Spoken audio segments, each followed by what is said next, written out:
ನಾನು ಇವಾಗ ಈ ಥರ ಸ್ಯಾಲ್ರಿ ಕೊಟ್ಟು ಇಟ್ಕೊಳ್ಳೋದ್ರಿಂದ ನಾನು ಮನೆಗೆ ಬಂದಾಗ ಫ್ಯಾಮ್ಲಿ ಜೊತೆ ಮಗು ಜೊತೆ ಚೆನ್ನಾಗಿ ಮಾತಾಡಿಕೊಂಡು ಆಟಾಡಿಕೊಂಡು ನಾನು ಟೈಮ್ ಸ್ಪೆಂಡ್ ಮಾಡ್ಬೋದು. ಆವಾಗ ನನಗೆ ಮೆಂಟಲ್ ಸ್ಟ್ರೆಸ್ ಇರಲ್ಲ.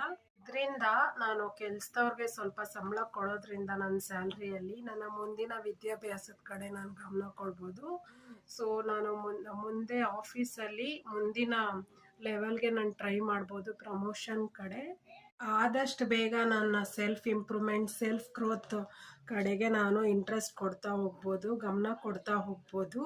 ಇದು ನನ್ನ ಮೇಲೆ ನಾನು ಬೇರೆಯವ್ರಿಗೆ ಹೆಲ್ಪ್ ಮಾಡೋದ್ರ ಮೂಲಕ ಅವ್ರ ಜೀವನನೂ ಉದ್ಧಾರ ಮಾಡೋದ್ರ ಮೂಲಕ ನನ್ನ ಜೀವನನೂ ಸ್ವಲ್ಪ ಕ್ಲೀನ್ ಆ್ಯಂಡ್ ಸೇಫ್ಟಿ ಆ್ಯಂಡ್ ಇಟ್ಕೊಳ್ಳೋದ್ರ ಮೂಲಕ ನಾನು ನನ್ನ ಮೇಲೆ ಮಾಡ್ಕೋತಾ ಇರೋ ಇನ್ವೆಸ್ಟ್ಮೆಂಟ್ ಇದು ಅಂತ ಆ ಹುಡುಗಿ ಹೇಳಿದ್ಲಂತೆ. ಸೊ ಟೀಕೆ ಮತ್ತೆ ಆಡ್ಕೊಳ್ಳೋರ್ಗೆಲ್ಲರಿಗೂ ಇಂಥ ಒಳ್ಳೆ ಥಾಟ್ ಅಲ್ವಾ. ಜೀವನದಲ್ಲಿ ನಾವು ಕೂಡ ಸಾಮಾನ್ಯವಾಗಿ ಮಾಡುವಂಥ ಕೆಲಸಗಳನ್ನ ಒಬ್ಬರಿಗೆ ವಹಿಸಿ ನಮ್ಮನ್ನು ನಾವು ಇಂಪ್ರೂವ್ಮೆಂಟ್ ಮಾಡ್ಕೊಳ್ಳೋದ್ರ ಬಗ್ಗೆ ಇಂಟ್ರೆಸ್ಟ್ ಆ್ಯಂಡ್ ಗಮನ ಕೊಡೋದ್ರಿಂದ ನಮ್ಮನ್ನು ನಾವು ಇಂಪ್ರೂವ್ಮೆಂಟ್ ಮಾಡ್ಕೊಳ್ಳೋದಕ್ಕೆ ತುಂಬ ಸಮಯ ಸಿಗುತ್ತೆ ಅಲ್ವಾ.